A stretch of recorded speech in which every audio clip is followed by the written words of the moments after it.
ہماری زندگی کا ایک بہت اہم ساتھی ہے جس کو ہم سفر کہا جاتا ہے۔ اسلام بیوی کے بارے میں کیا درس دیتا ہے؟ اور فیملی ممبر سے اب بھی بہت پیار کر رہے ہوتے ہیں، مگر بعض اوقات بیوی کو بڑا ڈیگریڈ کرتے ہیں۔ ہم شاید بھول گئے ہیں کہ ہماری زندگی کا بہت بڑا حصہ جس کے ساتھ گزرا ہے، ہم اس کے ساتھ بعض اوقات زیادتی کرتے ہیں۔ ہم کاروبار میں تکلیف میں ہوں، ہم باہر کسی ٹینشن میں ہوں، کسی بندے سے کسی بات کوئی بری لگ گئی، سارا غصہ آ کر اب بندے نے اپنی زوجہ پہ نکالنا ہے، کیونکہ وہ بیچاری تو کچھ نہیں کہہ سکے گی۔ پہلے کے زمانے جاہلیت میں بھی یہی تھا کہ عورتوں کو پیر کی جوتی سے زیادہ ذلیل سمجھا جاتا تھا، مگر کیا آج بھی کچھ گھرانوں میں ایسا نہیں ہے؟ ہماری زوجہ کی شاید ہر دعا میں ہم ہوتے ہیں۔ ہم اپنی بیوی کے لیے کتنی دعا کرتے ہیں، غور کیجیے۔ حالانکہ میں نے دیکھا ہے کہ جن کی شریک حیات دنیا سے جاتی ہے نا، ان لوگوں کو میں نے ٹوٹتے بھی دیکھا ہے۔ تو ایسا نہ کریں، جس طرح وہ آپ کے لیے محبت کا اظہار، دعاؤں کی آپ کی خدمت گار ہے، آپ بھی اس کے لیے اچھا برتاؤ کریں۔ اور نبی پاک کا کیا انداز تھا؟ میں تو آج اسلام کی شریعت کی، اللہ کے نبی کی بات کرنے آپ کے سامنے آیا ہوں۔ اللہ کے حبیب علیہ الصلوۃ والسلام سے سوال کیا گیا کہ حضور آپ کو دنیا میں سب سے زیادہ پسند کون ہے؟ اللہ کے حبیب نے فرمایا عائشہ۔ نبی پاک نے اپنی زوجہ کا نام لیا۔ پھر نبی پاک گھر اپنی ازواج کے ساتھ کیا انداز ہوتا تھا؟ گھر کا سودا سلف لے کے جاتے، کھانے پینے میں ہاتھ بٹاتے، محبت اور پیار کا اظہار فرماتے، سافٹ ماحول تھا گھر کے اندر۔ ہمارے گھر میں ایسا ماحول ہے؟ اسلام سے پہلے مال کے لیے جانوروں اور دوسرے ساز و سامان کے ساتھ ساتھ بیوی کو بھی رہن رکھوا دیا جاتا تھا۔ جیسے پیسے کوئی رہن رکھواتا تھا نا، بیوی بھی ایک مال کی طرح تھی، لوگ گروی رکھوا دیتے تھے اپنی بیوی کو۔ یہ اسلام سے پہلے عورتوں کا حال تھا، بیویوں کا حال تھا۔ اللہ اکبر! اسلام نے نکاح کے ذریعے عورت کو مرد کے آدھے ایمان کا محافظ قرار دے دیا۔ قرآن کہتا ہے وَعَاشِرُوهُنَّ بِالْمَعْرُوفِ، ان سے اچھا برتاؤ کرو۔ اسلام نے بیویوں کے ساتھ اچھا برتاؤ کرنے والے کو سب سے بہترین قرار دیا۔ حضرت امام حسن بصری رحمت اللہ تعالی، بہت بڑے بزرگ، ایک شخص آیا آ کر کہتا ہوں بارش نہیں ہو رہی ہے، قحط کی پوزیشن آ گئی ہے، بارش نہیں ہو رہی، دعا فرمائے، وظیفہ عطا فرمائے۔ آپ نے فرمایا استغفار۔ وہ چلا گیا۔ اچھا ایک بزرگ بیٹھے تھے، ان کے پاس حضرت ربیع بن سبیح رحمت اللہ، وہ دیکھ رہے تھے۔ دوسرا بندہ آیا، کہتا حضور تنگ دستی ہے، کاروبار میں ڈاؤن ہے، رزق میں تنگی ہے۔ آپ نے فرمایا استغفار کرو۔ تیسرا شخص آیا، کہتا حضور اولاد نہیں ہو رہی ہے، حصول اولاد کے لیے وظیفہ لینا ہے، فرمایا استغفار کرو۔ چوتھا بندہ آیا، وہ کہتا کہ حضور میرے باغ میں فصلوں میں پیداوار کی کمی ہے، فرمایا استغفار کرو۔ حضرت ربیع بن سبیح کہتے ہیں حضور پہلا بندہ الگ پرابلم لے کر آیا، دوسرا الگ، تیسرا الگ، چوتھا الگ، چاروں کو ایک ہی دوائی، چاروں کو ایک ہی وظیفہ، استغفار استغفار۔ ہائے ہائے، بڑوں کی بڑی بات ہے۔ قرآن میں بھی پڑھتا ہوں، قرآن آپ بھی پڑھتے ہیں، مگر دیکھو اللہ والے کیسے پڑھتے ہیں۔ کیا خوبصورت جواب دیا آپ نے۔ آپ فرماتے ہیں سورہ نوح پارہ 29 آیت نمبر 10 سے 12 کی آپ نے تلاوت فرمائی۔ اب ذرا قرآن سنیے گا۔ بسم اللہ الرحمن الرحیم، استغفروا ربکم انہ کان غفارا یرسل السماء علیکم مدرارا ویمددکم باموال وبنین ویجعل لکم جنات ویجعل لکم انہارا۔ سبحان اللہ، ذرا سنیے گا، اپنے رب سے معافی مانگو۔ استغفروا ربکم انہ کان غفارا، بے شک وہ بڑا معاف کرنے والا ہے، آپ میں دے گا عطا۔ کیا فرمائے گا؟ یرسل السماء علیکم مدرارا، وہ تم پر موسلا دھار بارش بھیجے گا۔ وَيُمْدِدْكُمْ بِأَمْوَالٍ وَبَنِينَ وَيَجْعَلْ لَكُمْ جَنَّاتٍ وَيَجْعَلْ لَكُمْ أَنْهَارًا، فرمایا اور مالوں اور بیٹوں سے تمہاری مدد فرمائے گا، اور تمہارے لیے باغات بنا دے گا، اور تمہارے لیے نہریں میں بنائے گا۔ باغات بھی بڑھ رہے ہیں، اولاد بھی عطا ہو رہی ہے، مال بھی بڑھ رہا ہے، بارش بھی ہو رہی ہے، اس چیز سے، استغفار سے۔ تو استغفار یہ آپ کے بہت سارے پرابلمز کا حل ہے، مسائل کا حل ہے۔ بس اپنی زبان استغفار سے تر رکھیں۔ اچھا پھر اس میں تھوڑی سی شرمندگی ہے، ایسا نہیں کہ استغفار بھی ہو رہا ہے اور دماغ کہیں اور ہے، مسکرا بھی رہے ہیں، ہنس بھی رہے ہیں، اور استغفر اللہ، کسی سے معافی مانگتے ہوئے ہنستا ہے کیا بندہ؟ استغفر اللہ ربی من کل ذنب واتوب الیہ، یا اللہ میں اپنے سارے گناہوں سے تجھ سے معافی مانگ رہا ہوں۔ بہت سارے استغفار کے سیکھے ہیں، استغفر اللہ العظیم من کل ذنب عظیم، اے اللہ میں تجھ سے استغفار کرتا ہوں، وہ رب جو بہت عظیم ہے، اپنے سارے بڑے گناہوں سے میں استغفار کرتا ہوں۔ الگ الگ سیغوں سے اللہ کی بارگاہ میں استغفار کریں، ہو سکے تو کبھی گناہ یاد آئیں تو آنسو بھی بہ رہے ہوں، مگر یہ استغفار اللہ کو بڑا پسند ہے، معافی رب کو بہت پسند ہے۔ ابو اللیث سمرقندی رحمۃ اللہ تعالی لکھتے ہیں پچھلی قوموں میں ایک شخص تھا، اس نے بہت گناہ کیے تھے۔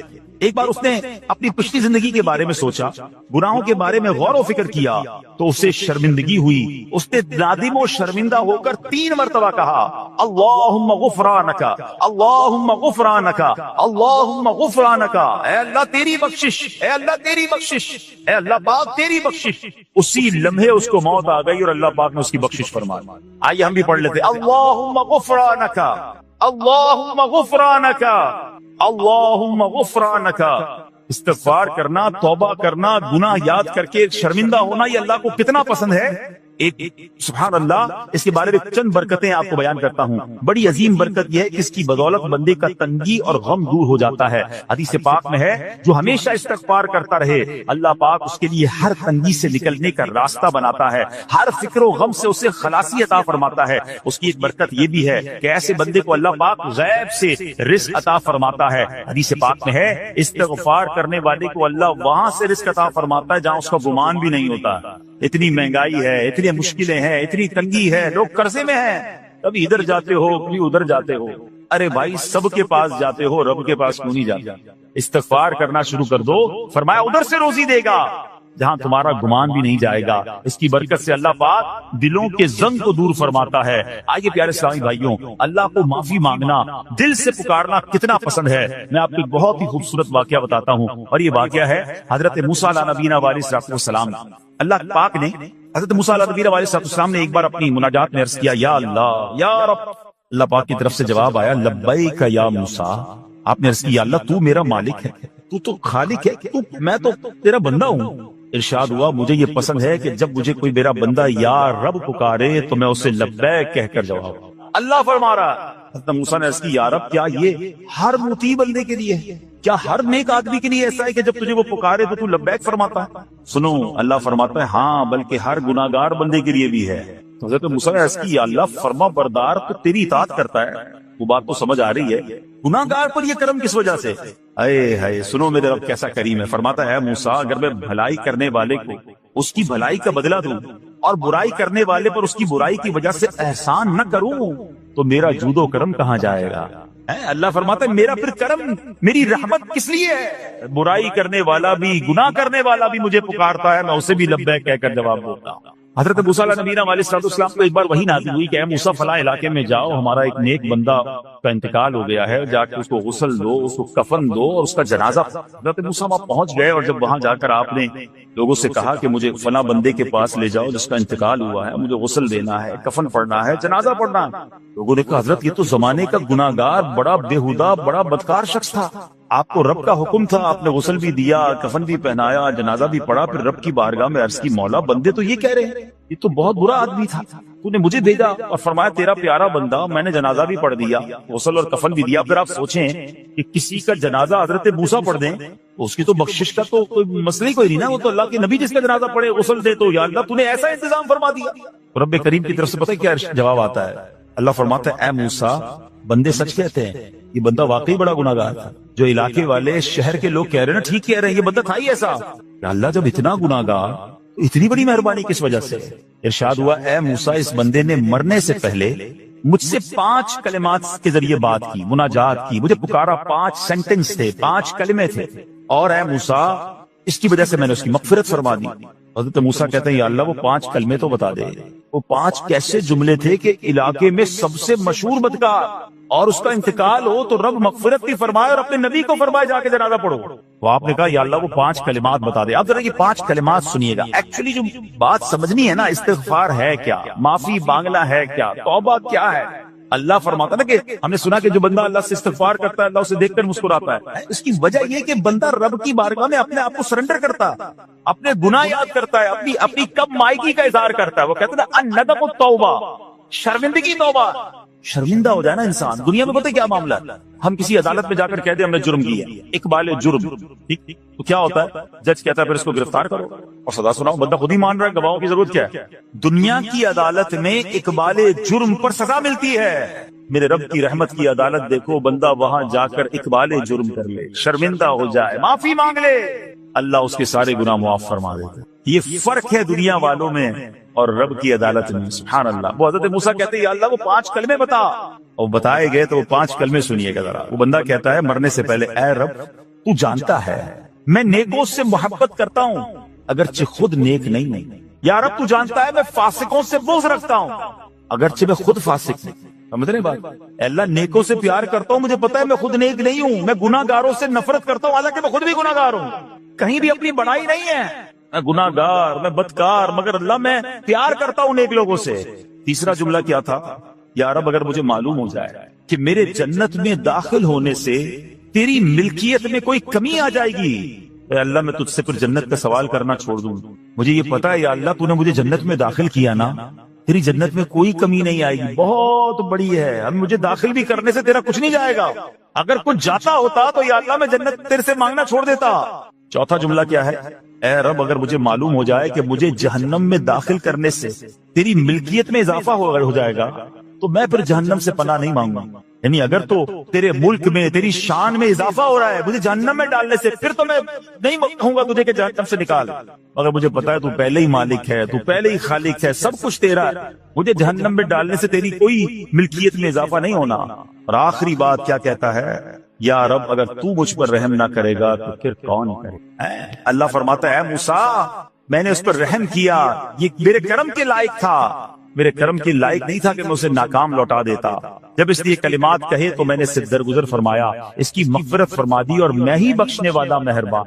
تو اے میرے پیارے اسلامی بھائیوں، آج وہ کام سیکھ کے جانا ہے، سمجھ کے جانا ہے، جس کو جو بندہ کرتا ہے تو رب کی رحمت گویا مسکراتی ہے، وہ یہ ہے کہ اللہ سے معافی مانگے، استغفار کرتے رہیں، اللہ کو راضی کرنے کی کوشش کرتے رہیں، اپنے گناہوں پر ندامت رکھیں، یہ جو معافی مانگتا ہے نا اللہ اسے بہت پسند فرماتا ہے۔ حدیث پاک میں آتا ہے التائب من الذنب کمن لا ذنب لا، گناہوں سے توبہ کرنے والا ایسا ہے جیسا اس نے گناہ کیا ہی نہیں ہے۔ اچھا اب ایک اور بہت پیارا عمل جس کو دیکھ کر اللہ مسکراتا ہے، وہی میں نے تفسیر بتائی کہ اللہ کی رحمت راضی ہو جاتی ہے اور اللہ کی رحمت برستی ہے، رب راضی ہو جاتا ہے۔ نبی پاک علیہ السلام نے فرمایا 3 بندے ہیں اللہ پاک انہیں دیکھ کر مسکراتا اور کیا ہوتا ہے؟ فرمایا اور بہت خوش ہوتا ہے۔ اب وہ 3 بندے کون سے ہیں؟ چیک کرنے ہم ان میں ہیں کہ نہیں۔ فرمایا نمبر 1 وہ بندہ جو رات کو اٹھے، بستر چھوڑے، اچھی طرح وضو کرے، پھر نماز پڑھنے کھڑا ہو جائے، اسے دیکھ کر اللہ پاک فرشتوں سے فرماتا ہے اے فرشتوں بتاؤ میرے بندے کو نیکی پر کس نے اکسایا ہے؟ فرشتے عرض کرتے ہیں مولا تو بہتر جانتا ہے۔ اللہ پاک فرماتا ہے ہاں میں جانتا ہوں مگر تم مجھے بتاؤ۔ فرشتے عرض کرتے ہیں اے مالک کریم تو نے اسے ایک چیز یعنی جہنم کا خوف دیا ہے، یہ اس سے ڈرتا ہے۔ اے اللہ تو نے اسے ان کو ایک چیز جنت کی امید دلائی ہے، یہ اس کی امید رکھتا ہے۔ اے اللہ یہی خوف اور امید ہے جس نے اسے رات کی نیند قربان کر کے تیرے حضور کھڑے ہونے پر ابھارا ہے۔ اب اللہ پاک فرماتا ہے اے فرشتوں گواہ ہو جاؤ کہ جس چیز سے ڈرتا ہے یعنی جہنم سے ڈرتا ہے، میں نے اپنے اس بندے کو اس سے امن بخشا، اور جس کی امید رکھتا ہے یعنی جنت کی، میں نے جنت اس پر واجب کر دی۔ رات اٹھ کر جب دنیا سوئی ہو بندہ اٹھ کر تہجد کی نماز ادا کرے، اللہ کی بارگاہ میں آنسو بہائے، اللہ فرشتوں کے سامنے گویا فخر فرماتا۔ دوسرے نمبر پر سنو، فرمایا دوسرا وہ شخص جو حق و باطل کی لڑائی میں شریک ہوا، ثابت قدم رہا یہاں تک کہ شہید ہو گیا، یا اللہ پاک نے اسے فتح عطا فرمائی، اللہ اس بندے کو دیکھ کر بھی مسکراتا ہے۔ جہاد کرنے والے مجاہدین یا تو شہید ہو جائیں یا غازی ہو کر لوٹے اللہ کی رضا کے لیے، اللہ کی رحمت ان پر بھی چھما چھم برستی ہے۔ اور تیسرے نمبر پر فرمایا تیسرا وہ بندہ جو رات کو سفر کرتا ہے، یہاں تک کہ رات کے آخری حصے میں جب کہیں ٹھہرتا ہے تو اس کے ساتھ والے سو جاتے ہیں مگر وہ کھڑا ہو کر نماز پڑھنے لگتا ہے، اس بندے کو دیکھ کر بھی اللہ پاک مسکراتا ہے۔ اجتماعی عبادت کے بڑے فائدے ہیں، اجتماع میں آنا، محفل میں آنا، دعا میں شرکت کرنا بہت اچھی بات، مگر اپنی عادت ایسے بھی بنائیں کہ کچھ عبادتیں ایسی کریں کہ میں جانوں اور رب جانے۔ یہ جو رات اٹھ کر دعا کا لطف ہے، رات اٹھ کر جو نماز پڑھنے کا لطف ہے نا، جب ساری دنیا سو رہی ہے اور بندہ اپنے رب کی بارگاہ میں حاضر ہے۔ علماء کہتے ہیں دن کے نوافل کے مقابلے میں رات کے نوافل افضل ہے، کیونکہ رات سکون ہوتا ہے، رات رکعت قلبی ملتی ہے، سبحان اللہ، رحمت الہی چھما چھم برستی ہے۔ ہمیں کیا کرنا ہے کہ رات تہجد کی نماز کی عادت ڈالے۔ رمضان میں بن گئی تھی نا، ساری کے لیے اٹھتے تھے تو لوگ تہجد پڑھتے تھے، اللہ کرے کہ یہ عادت بن جائے، کبھی کبھی اگر ہر روز نہیں ہو سکتا کم از کم کبھی کبھی کریں۔ اچھا اگر ایسی کوئی عبادت ہو بھی جائے نا پھر سب کو بتائیں نا کہ رات اٹھا تھا تو جناب دعائیں بھی کی تو آنسو بھی بہائے، نہیں کبھی کبھی ایسا کیا کرو کہ میں جانوں اور رب جانے، اللہ سے باتیں کیا۔ میں آپ کو صحیح بتاؤں، آپ مجھے ایک بات بتائیں، یہ تو آپ نے سن بھی لیا کہ اللہ کی رحمت کس قدر برستی ہے اس پر۔ زندگی میں بھی جب کبھی ہم پریشان ہوں اور رات نیند نہ آئے، کبھی کبھی ایسا ہوتا ہے پریشانی میں نیند نہیں آتی، کروٹیں بدل رہا ہوتا ہے انسان، اور اس کروٹ بدلتے بدلتے میں آپ کی جب والدہ حیات ہوگی یا ماشاءاللہ جن کے پاس ماں موجود ہے، ماں جیسی ہستی کہاں ملتی ہے۔ ایک بار اور سن لو، دنیا کی بہت ساری چیزیں میرے اور آپ کے پاس ہیں جو ریپلیسیبل ہے، جو بدلی جا سکتی ہیں۔ موبائل فون لیتے ہیں، بڑی خوشی سے لیتے ہیں، مگر نیا ماڈل آتا ہے تو لوگ بدل لیتے ہیں۔ سواری لیتے ہیں بڑی خوشی ہوتی ہے، مگر جب نئی سواری آتی ہے تو ریپلیس بدل دیتے ہیں، ماڈل نیا آ گیا بھائی اب وہ پرانی لگتی ہے۔ مگر یاد رکھو ماں باپ چلے جائیں نا، اس کے بعد ماں باپ دوبارہ نہیں رہی، ان کا کوئی نیا ورژن یا نیا ماڈل نہیں ہے تو ان کی قدر کر لو، ان کی دعائیں لے لو۔